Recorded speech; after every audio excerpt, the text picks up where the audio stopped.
నమస్తే. Welcome to Andhra Prabha. నేను ప్రియా కౌశిక్. కాకినాడలో మనం రీసెంట్ గా చూసిన కోల్కతా ఇష్యూ లాంటిది ఒకటి జరిగిందనమాట. అయితే అందులో అమ్మాయిని అత్యాచారం చేసి చంపేశారు. కానీ ఇక్కడ అదే ప్రయత్నం అనే అనుకోవచ్చు. ఇన్ఫాక్ట్ అయితే ఇందులో ఏకంగా ఒకరు కాదు, ఇద్దరు కాదు, 50 మంది ఆడపిల్లల జీవితాలతో ఆడుకోవాలనుకున్నాడు ఒక వికృత ఏమంటారు స్వభావం ఉన్న వ్యక్తి. అతని పేరే కళ్యాణ్ చక్రవర్తి. ఇందులో మెయిన్ విక్టిమ్. ఇతనితో పాటు మరో నలుగురు కూడా ఒక గ్యాంగ్ గా ఏర్పడి ఆడపిల్లల ఫోటోలు, న్యూడ్ ఫోటోస్ కానీ లేకపోతే వాళ్ళ ప్రైవేట్ పార్ట్స్ యొక్క వీడియోస్ కానీ మళ్ళీ తిరిగి వాళ్ళకే పంపించి బెదిరించి మీరు గనక మాకు సహకరించకపోతే ఎంత దూరమైనా వెళ్తాము, మీకు ఎగ్జామ్స్ ఫెయిల్ చేసేస్తాము, and at the same time me life కి ఇంకా ఎలాంటి ఆధారం లేకుండా చేస్తాను అని చెప్పి బెదిరించి వాళ్ళ ఫొటోస్ వాళ్ళకే పంపిస్తూ అనేక సార్లు ఇబ్బందులకు గురి చేస్తూ వస్తూ ఉన్నాడు కళ్యాణ్ చక్రవర్తి.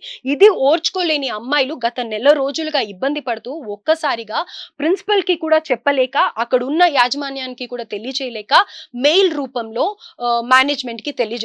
అయితే మేనేజ్మెంట్ ఎక్కడ కూడా నిర్లక్ష్యం వహించకుండా తమదైన బాధ్యత తీసుకొని ఆడపిల్లలకి తగిన న్యాయం చేయాలి అని చెప్పి పోలీసులకి ఈ విషయాన్నంతా తెలియజేశారు. అయితే దీనికి సంబంధించి నిజంగా జరిగిందా లేదా అనేది వాళ్ళ కాలేజ్ లోనే ఒక కమిటీ వేసి విచారణ చేపడితే దగ్గర దగ్గర 30 మంది ఆడపిల్లలకి ఇదే విధంగా జరిగింది అనేది అయితే తెలిసింది. పోలీసులు కూడా ఇది కేసు ఫైల్ చేశారు. అనేక కోణాల్లో దర్యాప్తు చేస్తూ ఉన్నారు. అయితే టెక్నాలజీని ఏ విధంగా యూజ్ చేసుకున్నాడు, ఎట్ ద సేమ్ టైం ఎందుకని ఆడపిల్లల్ని టార్గెట్ చేసి కాలేజ్ లో ఒక ల్యాబ్ టెక్నీషియన్ గా ఉంటూ రోజు ఎంతో మంది ఆడపిల్లలు అక్కడికి వస్తూ ఉంటారు, వెళ్తూ ఉంటారు, ఇతని ప్రవర్తన ఎప్పటి నుంచి ఇలా ఉంది అనే కోణంలో కూడా ప్రశ్నిస్తూ ఉన్నారు. అయితే ఇది కేవలం కొన్ని మీడియా ఛానల్స్ లోనే వచ్చింది. శ్రీనివాస్ గారు, ఈ జీజీహెచ్ హాస్పిటల్లో జరిగిన కీచక ఘట్టం గురించి ఎప్పుడు వెలుగులోకి వచ్చిందంటారు? అండ్ ప్రస్తుతం పరిస్థితి ఏంటి, ఎంతమంది ఆడపిల్లలు ఉన్నారు ఇందులో అనేది వివరాలు ఏమైనా తెలియజేయగలుగుతారా? దీనికి సంబంధించి జీజీహెచ్ అంటే కాకినాడకు సంబంధించి రంగరాయ మెడికల్ కాలేజ్ అంటే గోదావరి జిల్లాలోనే ఒక ప్రత్యేకమైన శైలి, ఒక ప్రత్యేకమైన వెసులుబాటుతో ఉండేది. ఇక్కడ చదివిన అనేక మంది విద్యార్థులు ఉన్నత శిఖరాలకు చేరిన ఎంతో నేపథ్యం కలిగినటువంటి కాలేజ్ ఇది. అటువంటి కాలేజీకి సంబంధించి పారామెడికల్ ఎవరైతే విద్యార్థులు ఉన్నారో పారామెడికల్ విద్యార్థులని ల్యాబ్ టెక్నీషియన్ కళ్యాణ్ చక్రవర్తి ఇందులో చాలా కీలకమైన దోషిగా ఉన్నాడు. ఆ కళ్యాణ్ చక్రవర్తి అనే వ్యక్తితో పాటుగా ఒక మూక నలుగురు ఐదుగురు కలిసి ఈ ఏదైతే దాడి జరిగిందో, అత్యాచార ఘటన జరిగిందో, లైంగిక వేధింపులు జరిగాయో దీనికి సంబంధించి వారందరూ చేయడం జరిగింది. దీనిపై పూర్తిగా కూడా ప్రిన్సిపల్ అధ్యక్షతన ఒక కమిటీ వేసి పూర్తిగా కూడా 11 మందితో కమిటీ వేసి ఆ కమిటీ నివేదిక ప్రకారంగా వీరందరిపై చర్యలు తీసుకుంటామన్నారు. ఇప్పటికే కళ్యాణ్ చక్రవర్తిని అరెస్ట్ చేశారు. మరో నలుగురిని అరెస్ట్ చేసేందుకు కూడా పోలీసులు సిద్ధమయ్యారు. వీరందరికి సంబంధించి ఏమిటో పరిస్థితి చేస్తున్నారు. అయితే ప్రాథమిక దర్యాప్తు ప్రకారం, ప్రాథమిక నివేదిక ప్రకారం 11 మంది నుంచి 16 మంది వరకు ఆడపిల్లలు ఇందులో ఉన్నట్టు తెలుస్తుంది. వీరందరినీ ఎప్పటి నుంచి వీరు లైంగికంగా వేధిస్తున్నారు, ఏ అంశాలపై వేధిస్తున్నారు, అసలు దీనికి బీజం ఎక్కడ పడ్డదనే అంశంపై కూడా పోలీసులు లోతైన దర్యాప్తు చేస్తున్నారు. రాష్ట్ర ముఖ్యమంత్రి చంద్రబాబు నాయుడు నేరుగా ఆదేశాలు జారీ చేయడం, రాష్ట్ర ఉప ముఖ్యమంత్రి పవన్ కళ్యాణ్ నేరుగా ఆదేశించారు. ఎవరిని ఉపేక్షించేది లేదు, ఎవరిని ఉపేక్షించేది లేదు, కఠిన చర్యలు తీసుకోవాలని కేసులు నమోదు చేసి ఖచ్చితంగా వారందరికీ కూడా శిక్షించాలని వారు ఆదేశాలు జారీ చేశారు. ఆదేశాల నేపథ్యంలో వారందరి పట్ల కూడా పోలీసులు పూర్తిగా కూడా నిమగ్నమై ఉన్నారు. ఇప్పటికే కేసులు నమోదైన నేపథ్యంలో ఖచ్చితంగా వారందరిపై ఛార్జ్ షీట్ వేస్తామని చెప్పారు. ఇప్పటికే పోలీసులు ఈ కేసును చాలా లోతుగా దర్యాప్తు చేస్తున్నారు. కళ్యాణ్ చక్రవర్తిని అదుపులో తీసుకున్నారు. మరో నలుగురిపై కూడా పోలీసు కేసులు నమోదు చేశారు. వారిని కూడా అదుపులో తీసుకుంటామన్నారు. అసలు ఏదైతే అత్యాచార సంఘటనకు సంబంధించింది, లైంగిక వేధింపుల సంఘటన ఉందో ఈ సంఘటనకు సంబంధించి పూర్తి స్థాయి దర్యాప్తు కొనసాగితేనే కానీ చెప్పలేని పరిస్థితి అని చెప్తున్నారు. దీంతో పాటుగా ఇప్పటికే వైఎస్ఆర్ కాంగ్రెస్ పార్టీ నాయకులు జక్కంపూడి విజయలక్ష్మి సంఘటనా స్థలానికి చేరుకున్నారు. ఆమె పూర్తిగా కూడా కాంగ్రెస్ పార్టీ జిల్లా అధ్యక్షులు కూడా ఇక్కడ సంఘటనా స్థలానికి చేరుకుని వీరందరూ కూడా ఆ బాలికల్లో ఆ యువతులు ఉన్నారు, వారందరితో మాట్లాడి సమాచారం సేకరిస్తున్నారు. ఖచ్చితంగా కేసు నమోదు చేసి దర్యాప్తు చేయాలని వారు కోరుతున్నారు. అయితే మీరు అక్కడ ప్రిన్సిపల్ తో కానీ లేకపోతే ఆ ల్యాబ్ టెక్నీషియన్ కోఆర్డినేటర్ ఉంటారు కదా వాళ్ళతో కానీ ఆ విద్యా సంస్థకు సంబంధించి ఎవరితో అన్నా మీరు మాట్లాడడం జరిగిందా? ఏమన్నా వివరాలు తెలుసుకోవడం జరిగింది?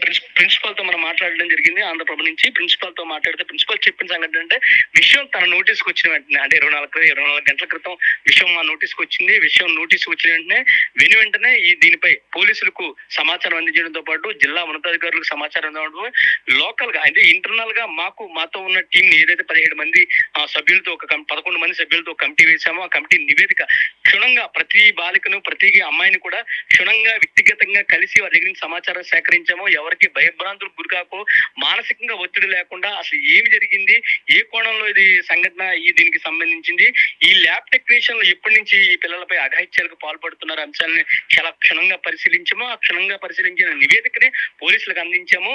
అయితే శ్రీనివాస్, ఇక్కడ ఒక చిన్న విషయం ఏంటంటే, ఇప్పుడు ఎవరినైతే అపాయింట్ చేసుకుంటూ ఉంటారో ఆ కాలేజ్ కి సంబంధించి ప్రిన్సిపల్స్ కానీ, అడ్మిన్ కోఆర్డినేటర్స్ కానీ, లేకపోతే ఇలాంటి ఈ టెక్నీషియన్స్ కోఆర్డినేటర్స్ ని కానీ వాళ్ళు మీటింగ్స్ లో పిలిపించి మాట్లాడడం కానీ, పిల్లలతో ఎలా వ్యవహరించాలి ఇన్స్ట్రక్షన్స్ ఇస్తూ ఉంటారు. మరి అలాంటివి ఎప్పుడు చేయలేదా?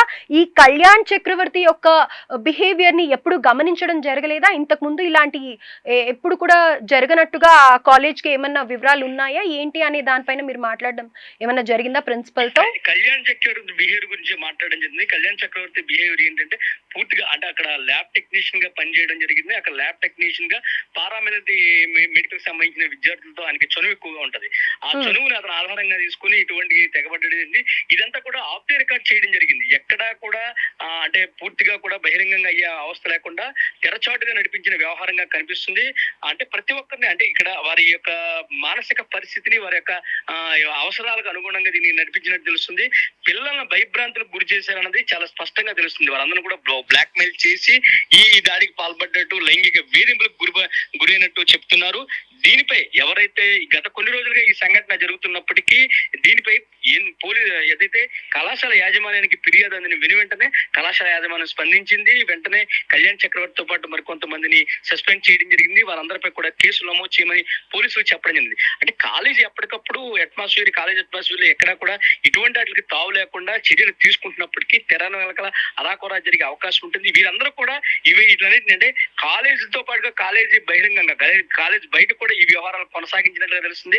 ఆడపిల్లల అవసరాలకు అనుగుణంగా వారి యొక్క ఆర్థిక పరిస్థితిని, వారి యొక్క మానసిక పరిస్థితిని ఆసరాగా చేసుకుని ఈ లైంగిక వేధింపుల దాడికి పాల్పడినట్టుగా కళాశాల యాజమాన్యం గుర్తించింది. అది కూడా మనకు చాలా స్పష్టంగా తెలుస్తుంది.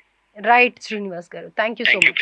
Thank you. విన్నారు కదా, కళ్యాణ్ చక్రవర్తి ఎవరైతే వర్క్ చేస్తున్నారో ల్యాబ్ టెక్నీషియన్ గా గత కొంతకాలంగా ఆ పిల్లలతో చనువు ఏర్పరచుకొని ఇప్పుడు అది అడ్వాంటేజ్ గా తీసుకొని ఆ అమ్మాయిల న్యూడ్ ఫొటోస్ తీసుకోవడం కానీ, ఆ ఫొటోస్ ని మళ్ళీ వాళ్ళకి పంపించి వాళ్ళని బెదిరించడం కానీ, లోపరుచుకోవాలని ప్రయత్నం కానీ చేశాడు. అయితే ఇది కేవలం కళ్యాణ్ చక్రవర్తి ఒక్కడే చేశాడా అంటే కాదు. కళ్యాణ్ చక్రవర్తికి మరో 3 ల్యాబ్ టెక్నీషియన్ సహకారంతో ఇదంతా జరిగింది. టెక్నాలజీని కూడా ఎంత బాగా ఉపయోగించి ఇక్కడ అమ్మాయిలని భయపెడుతూ ఉన్నాడో గమనించవచ్చు. అయితే దీనికి సంబంధించి గవర్నమెంట్ తరఫు నుంచి కానీ, చంద్రబాబు నాయుడు గారు కానీ, లేకపోతే పవన్ కళ్యాణ్ గారు కానీ ఎక్కడ తగ్గేది లేదు. డెఫినెట్ గా దీనికి తగిన చర్యలు తీసుకొని ఎంత పెద్దవాళ్ళైనా ఉండని, ఎలాంటి ఇబ్బంది అయినా రాని దీని అంతు చూస్తాము అని అనేసి తేల్చి చెప్పడం అయితే జరిగింది. దీనికి సంబంధించి పోలీసులు కూడా తగిన ఇన్వెస్టిగేషన్ చేస్తూ ఉన్నారు. ఆ అమ్మాయిల పేర్లు కానీ వాళ్ళ ఫోటోలు కానీ బయటికి రాకుండా తగిన జాగ్రత్త అయితే తీసుకుంటూ ఉన్నారు. కళ్యాణ్ చక్రవర్తికి అండ్ ఆ గ్యాంగ్ ఎవరైతే ఉన్నారో గోపాల్ కానీ, ప్రసాద్ కానీ, జిమ్మి రాజు కానీ వీళ్ళకైతే డెఫినెట్ గా ఇన్వెస్టిగేషన్ లో మరిన్ని విషయాలు తెలుసుకునే ప్రయత్నం చేస్తారు. కాబట్టి డెఫినెట్ గా వాళ్ళకి ఎంత శిక్ష అయినా వేసే వీలు అయితే ఉంది అని అనేసి చెప్తూ ఉన్నారు. రైట్, మరిన్ని అప్డేట్స్ కోసం స్టే ట్యూన్డ్.